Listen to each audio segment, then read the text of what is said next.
it's very emotional and true message to the public for any youngsters or anybody who is going on a wrong path, how to control their habits, basically, right?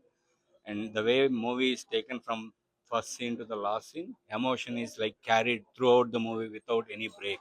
Like, I could not even think of a second coming out of the movie. It was carried very well, and screenplay and editing is too good, actually. Yeah, as I mentioned, right, young kids should know, like, if they play gambling or whatever it is, right, what are the impacts and consequences in future.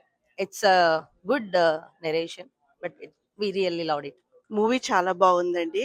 అన్ని movies లాగా songs అలా లేకుండా just movie మట్టికే దానిది ఒక theme తీసుకొని అది చేశారు. So second movie అంట, కానీ చాలా బాగుంది. నాకైతే ఎన్నో మూవీస్ చేసినట్టు లాగా అనిపించింది. So which is very good. Congratulations అండి. Sandy movie very heart touching, very message oriented film. ఆ రియల్ ఏమైతే జరిగిందో ఆ రియల్ స్టోరీకి చాలా దగ్గరగా తీశారు. ఆ గ్యాంబ్లింగ్ వల్ల ఎన్ని ప్రాబ్లమ్స్ వచ్చింది, ఫైనల్ గా ఈ గాట్ ఎగ్జిక్యూటెడ్ అనేది మెసేజ్. సో అందరూ చూసి ఎంజాయ్ చేయండి.